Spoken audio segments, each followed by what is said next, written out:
Welcome to another Lab Nugget. In this nugget, we're going to look at how to work with SQL by looking at the many ways that we can write queries across all of the data manipulation statements. Let's jump into the Virtual Nugget Lab and get started.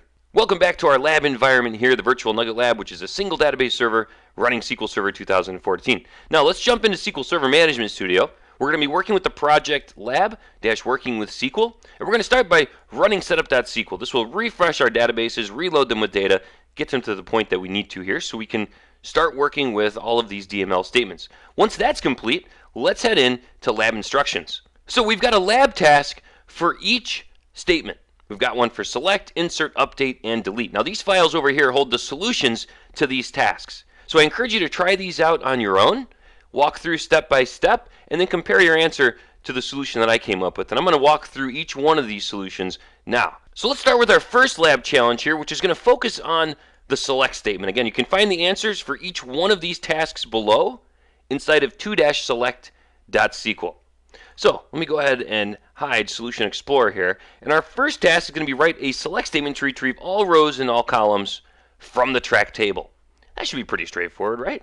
Just a simple select star from track. And if we open up our solution here for select, we'll see that's exactly what I've written. Now, this is great for testing using star right here. Pull back every column and every row from a table. But a best practice is to never use star in a production environment. So I just want to point that out because that's a good real-world tip. In a production environment, you want to select exactly only the columns you need for your queries because that'll reduce network bandwidth and of course, target only specific data. Now, let's look at our second one here. Our second one is to extend the previous query to retrieve the name and composer columns in rows where the genre ID is 1 and the composer is not null. So the idea here is that rather than a select star, you're going to select specific columns. And what are you going to need in order to filter down to specific rows? You're going to need a where clause, right? So that was the idea here with this one. And here is the solution. Select the name and composer columns from the track table where the genre ID equals 1 and the composer is not null. So if we look at our first query here and I go ahead and execute this, you can see it's going to pull back every row and every column. So we've got 3,503 total rows. If we execute our second one here, we're only going to get 1,129 rows because we have two conditions in our where clause, and we're only pulling back the columns that we care about for this query, which is name and composer. So just remember, the where clause is going to be one of your best friends when writing SQL. Let's head back to the lab instructions and take a look here at number 3. Extend the previous query to include the album table in the query and title column from that table into the results. So here, we're going to need columns from multiple tables. So what are we going to need to do inside of our query? We're going to need to join these tables together, right? So let's head back to our solution file here, and you'll see we're going to need another column from another table. We're going to need the title column. In order to access the title column, which sits in the album table, we're going to need to execute a join. And what's the default join again? Yeah, an inner join, right? It's only going to grab rows from each table where we have an equals between, in this case, our primary key and our foreign key, which is album ID. So this will give us access to that album table so we can pull out the title. So it's the same query, except that we're adding title into the results. And here it is. All right, let's head back to our instructions. Task number 4 here is to write an aggregation query to list the album and number of tracks for each album. Include only albums with less than or equal to 10 tracks, 10 number of tracks, and order the results by the number of tracks in descending order. So what clause do we need in order to aggregate data and to group data or roll data up together so we can perform aggregate functions against them? Anybody remember? Yeah, that's group by, right? So let's head back to our solution file here. Let's scroll down, and here is the result. So we're going to grab title and the number of tracks inside of that title, the title of the album, that is. From our track table, we're going to join album. So it's the same thing as before, except we're going to group by the title. So by grouping by the title, it's going to roll up all of that data and allow us to perform a count per grouping. And we also are saying only include albums with less than or equal to 10 number of tracks. Number of tracks is our aggregate. So if we want to write a filter against an aggregated column, what do we need? We need a having, right? Yeah, having is a filter on top of group by. So that's why we're doing a having count less than or equal to 10. And then the final task here is to order the results by number of tracks in descending order. And that's just simply an order by clause. So order by means order the results by whatever column you're specifying in whatever order you're specifying, descending or ascending. Ascending being the default, meaning you don't actually need to supply it. So there we go. And if we execute this and hit F5 or execute button here, here's the results. Each title and the number of tracks ordered descending, so 10 is going to be our top there since we said everything needs to be less than or equal to 10 when it comes to our aggregate here. And if we scroll down, we should go down from there, 10 all the way down to 1. Let's head back to the lab instructions and take a look at our final task for the select statement, which is write an aggregation query, another aggregation query, to list each genre and the number of tracks within. Include only tracks in the rock, jazz, Latin, and metal genres and order the results by the name column in the genre table. So the idea here is another aggregation query, but instead of using a having, we want to use a where clause. And when we have a big list that we want to compare a column to, what's the best way to utilize that? What's the best way to do that? A lot of ors? Maybe an in? Let's take a look. Let's head back over to select here. And here it is. So we're going to grab the genre and the count of the number of tracks within that genre, meaning we're going to need to group by the genre, right? That's why we're joining the genre table to the track table on that common column genre ID. And then our where clause is going to use an in against all of those genres. And again, the idea here is to show you the difference between where and having. Where applies to the raw data, having applies to the aggregated data. So let's go ahead and highlight this here and execute it, and there's the results. All right, let's head back to the lab instructions here and answer some questions. So, what is the purpose of the where clause? Right? That's a way for us to write filters against the raw data. We add conditions to the where clause, which will, the more conditions we have, the more focused and the less data we should have in the result set. Our second question, what is the purpose of the group by clause? That's for aggregations, right? We roll up data so we can use aggregate functions like count and sum and average and min and max against that rolled up data. What is the purpose of the join operator? This is how we pull multiple tables together on a common column. So we can access columns from both tables. We can access columns in the results in our column list as well as in our filters, our havings, and our where clauses. Finally, what is the difference between the where and having clause? We just covered that one here, but again, where goes against the raw data, having goes against the rolled up data, our aggregate functions. So just remember, a good majority of your time spent in SQL will be writing select queries. That's the big one. So getting familiar with all of the major clauses, select, from, where, join, group by, having, order by, will set you well on your way to becoming a SQL ninja. Let's move on to our next DML statement here, writing basic insert queries. Now again, the solution here for inserts is inside of 3-insert.sql. So let's go ahead and open that one up here and flip back to the lab instructions. We'll push Solution Explorer off to the side here, and let's take a look at number 1. Write an insert statement to add a new artist into the artist table. Just a very basic insert statement here.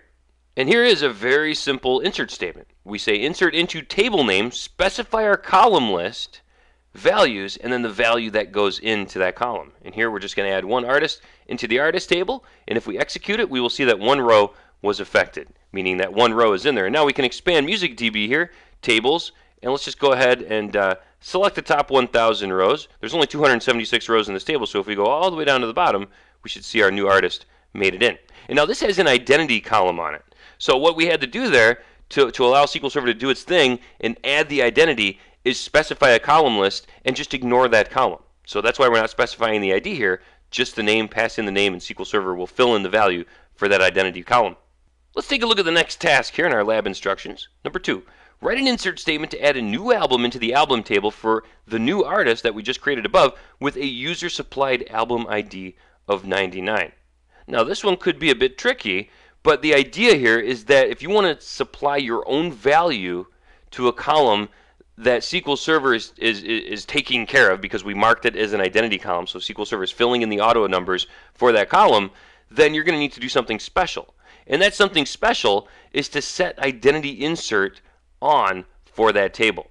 So we're going to insert a new record into the album table, specify our columns that we want to fill in values for, and then specify those values. So we're going to say we want this album to have an ID of 999. That's why we turned identity insert on, so we could supply our own value, and then we'll put the value for the album title, and we'll put the artist, which was 276 here. And you could write a little select statement to figure out what number was generated when we inserted and SQL Server automatically generated that number. But I saw that when we were inside of the artist table, it was 276. So that's why we put that here at the end. And that will associate that artist with this album.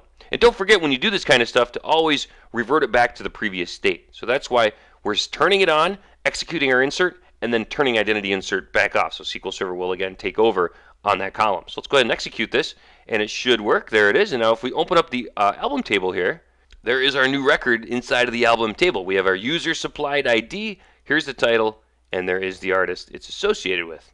Now this next one is a fun one. Create a new playlist named Jazz and Blues. Then write an insert select statement to load the playlist track table with all of the tracks in the jazz or blues genre. So the idea here is that we have this playlist table, all right? Let's take a look at this table. Very simple, just a bunch of playlists and their identifier. We also have a track table, which contains all of the tracks inside of the database.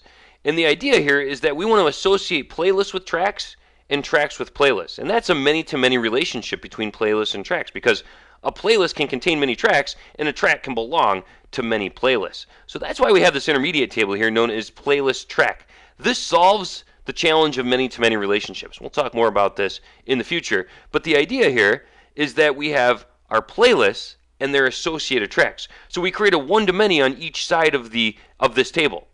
Playlists can link to this to find out what tracks are associated with. Tracks can link to this to find out which playlists they belong to. So what we need to do is load this table up with our new playlists and all of the tracks across the jazz and the blues genre.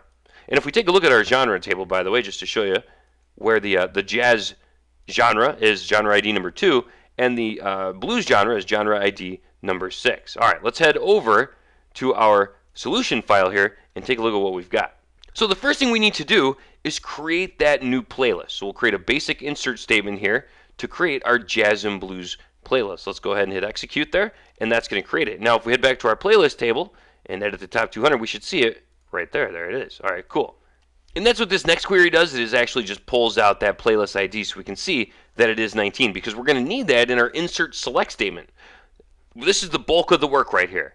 Insert into playlist track, our new playlist ID, and then the track ID that's going to get pulled from this query. And we're just going to grab all the tracks where the genre ID equals 2 or the genre ID equals 6. And you can test this out just by running this to see what the results will look like. And that looks good. Those are all the tracks across jazz and blues. And now if we execute the entire thing, we just added all those tracks into that new playlist. And now any queries that target that playlist will pull back all of those tracks.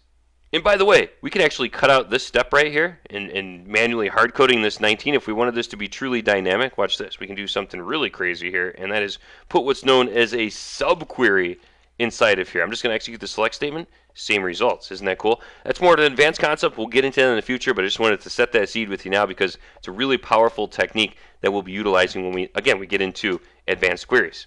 Let's head back to our lab instructions and answer just a couple of questions here. Question number 1. What is insert select useful for? It's useful when you want to take the results of a query and use those results as the target of an insert statement, right? So it's very useful for copying data around, as we just did there with that last example. Question number 2. What are the requirements for inserting data into a table that contains a column with the identity attribute? Remember, the identity attribute is saying, hey, SQL Server, this field, will you auto-number it for me? So it's taking care of that field. And if you want to supply your own user values into a field that's marked as an identity, you need to do 2 things. Number 1, you need to turn identity insert on, and you also need to supply a column list. All right, we did both of those there in our demo. Moving on here, let's take a look at the update statement. So let's go ahead and close out of our insert solution file, and let's open up our update solution file. So here is our first task. It is to write an update statement to modify the composer column in the track table to NA for any records that contain a null value in that column. So showing you how to do a very basic update statement here. And if we head to the solution, very simple. We want to update the track table. Remember, after update, that's your target table. Then we want to set our column equal to our new value. And again, you can comma delimit and have multiple columns as targets here inside of that table that you're targeting. And we're saying where the composer column is null. So if we look at the track table right now, let's open this up. We'll just look at the top 1,000 rows here. You can see we've got null values all over the place inside of here. So we're going to change this null value to maybe something like a default. In this case, we're just going to put NA inside of there for not available. So if we hit execute, we changed. This shows you the exact number of rows that was changed. Remember, there's 3,500 and some rows. 978 of them were null, and now they'll contain the value NA. If we reopen up our table, we should see wherever there was a null, now there is an NA. So a very basic update statement there. Let's head to our second task here, which is to write an update statement to modify any track with the rock and roll genre to the rock genre. Utilize the join to bring the track and the genre tables together. So this is by far one of the more awkward things to do in SQL, and that is write an update statement that has a join involved. And that's all because of this right here. You see update track from track. What's going on there? Remember, an update statement is going to have a target. Your from is simply for choosing your table or tables that you want to bring into this query. So in this case, we're going to select it from track. We're going to join genre track to track. So this means either one of these could be a target. In this case, we're targeting the track table. And we're going to set the genre ID equal to 1 where the name equals rock and roll. So this is going to, since we join the genre table, we have access to filter against the name column in that genre table. So that's what we're doing. We're just changing anything that has a rock and roll genre inside of the track table to change it to 1, which is the rock genre. And just remember, a really handy tip here when you're designing update statements like this is to first turn it into a select statement, right? Now you can see what data you're targeting. We're targeting 12 rows. Sure enough, because we did a select star and we have a join, we have both tables available to us. We can see this is the genre ID on the track table. It's 5. What genre is that? Let's look over at the genre table here. It's rock and roll, which is exactly what we're targeting. So we want to turn this field in the track table to 1, which will flip everything in this query to say rock instead of rock and roll. So it's a really, really handy thing to do. It'll help you design your update queries. Once you're comfortable, you can remove that select, and just remember to make sure that you're targeting the table you want to target with your update statement and the columns that you want to target here with your set statement. And now if we hit execute, we will be good to go. In fact, if we rerun the select statement, this shouldn't bring anything back now, right? Because we don't have any more tracks in the rock and roll. We just changed them to rock. And there you go. Let's head back to our lab instructions here and take a look at our third and final challenge for the update statement. Write an update statement to modify the invoice line table.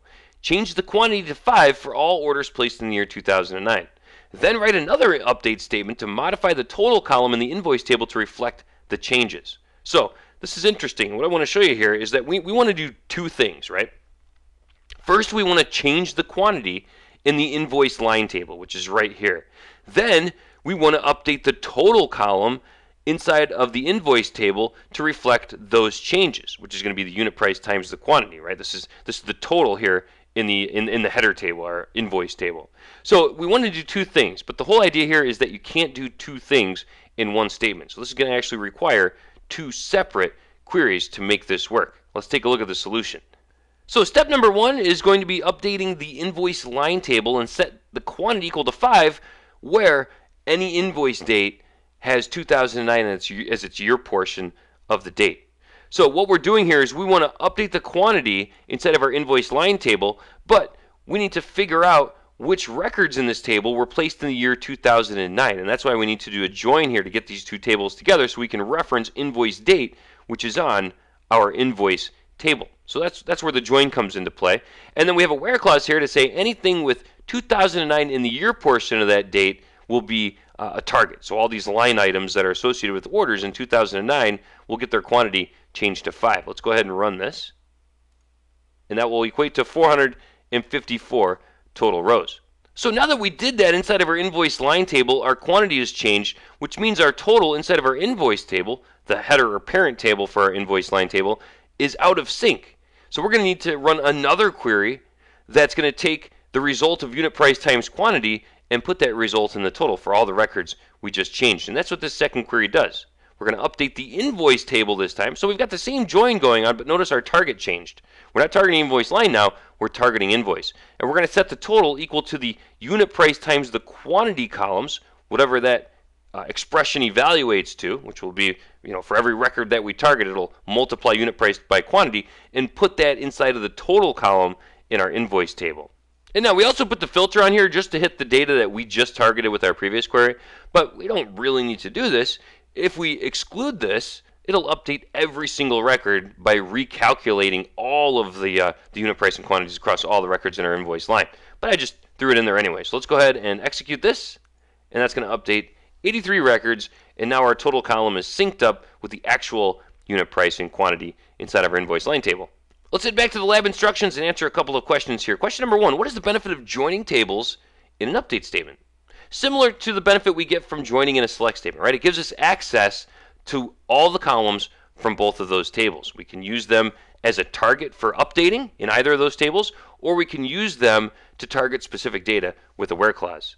Second question is it possible to update columns from multiple tables in a single statement?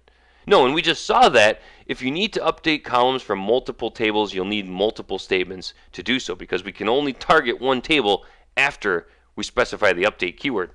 Let's move on to the last statement here, which is the delete statement. So you can find the solutions here in 5-delete.sql. Let's just go ahead and open that up. There we go. And head back to our lab instructions. So challenge number 1 here is to write a delete statement to remove the Jazz and Blues entry from the playlist table, the one we just created previously. Turn off all constraints on the foreign key table prior to execution and turn them back on after execution. Let's head into our solution here. Now remember, anytime you want to remove data, if there's any referential integrity or any foreign key constraints, you will not be able to remove that data because it's protected by that constraint. So in order to do that, you will need to first disable the constraint to remove that data. And let's take a look at our playlist track table because we want to delete this playlist, right? But we can't because playlist track is referencing that table. In fact, if we look here, we can see that we have 2 foreign keys, one referencing the playlist ID inside of the playlist table, one referencing the track ID in the track table. So this is the one that we're concerned with because we want to delete a playlist from this table. So we need to disable this constraint. Well, we're just going to make it easy here and disable all constraints on that table, which will disable both of the foreign keys. So we'll execute that first, and now we are going to delete from the playlist where that name equals Jazz and Blues, the one we just created. This time it's successful. If we would have executed that without disabling the constraint, it would have said, sorry, no can do. And now you always want to, again, turn it back to the previous state. So we want to turn these constraints back on. There we go. Back to the lab instructions. Now our final task is a tricky one. Write a delete statement to remove all rows in the playlist track table where the playlist name is Jazz and Blues. We just deleted the Jazz and Blues playlist. How in the world are we going to know what tracks belong to a playlist that we just deleted? And this is a great real-world challenge because this is something you will absolutely come across in a database that doesn't have very good referential integrity. We have what are known as orphaned records living inside of that playlist track table, right? We have a bunch of tracks that span the Jazz and Blues genre that belong to a playlist that no longer exists. So a join won't do us any good here, a regular join, because if we join playlist to track, it's going to exclude all of the those tracks inside of that Jazz and Blues playlist because it's gone. So this is where a left join comes in very handy, or a right join. It's going to allow us to find those orphaned records, right? Those are known as orphaned records in the playlist track table because we have a playlist that no longer exists inside of the playlist table. So those records are just floating out there inside of this table with no parent record, no association in that playlist table. So this is why we're going to say, give us everything from the playlist track table, left join our playlist table, meaning give us everything on the playlist track table that doesn't have a match inside of the playlist table. And we find that out by putting a where clause on the playlist.name. In fact, here's another great way to do this when you're writing these kinds of queries. Let's just do a select star and ignore our delete and ignore our where clause, and this is going to give us just our left join. So we can scan this table, and once we start seeing this null down here on the right side of the join, we know that these are all the canons. And look at that, we can already tell that playlist ID for Jazz and Blues that we deleted is 19. Even though it no longer exists in our playlist table, it's still here. So this is a great way to identify those orphan records. And now we can expand that and say, okay, where playlist name equals no. This is the power of a left join right here. There are all of those records. There's 211 of them total. These are all the tracks in the Jazz and Blues genre that we put inside of this playlist that no longer exists. So let's remove that select statement. And now we're just going to delete those records that we were just targeting. And boom, they're all gone. And now we have no more orphan records inside of this table. Let's head back to our lab instructions one more time and just answer a couple of questions here. What must you do in order to delete data from tables with referential integrity enabled? We saw that, right? Just a little bit ago. We need to first disable specific constraints or all constraints on that table before we can execute delete statements against them if, again, they're referenced from foreign key constraints. Second one, is it possible to delete rows from multiple tables in a single delete statement? And the answer there is no. Just like the update statement, we can only target one table after the delete keyword. In the CBT Lab Nugget, we saw how to work with SQL by getting familiar with all of the major DML statements. Select, insert, update, and delete. Challenge you with some tasks and walk through the solutions to each one of them. I hope this has been informative for you, and I'd like to thank you for viewing.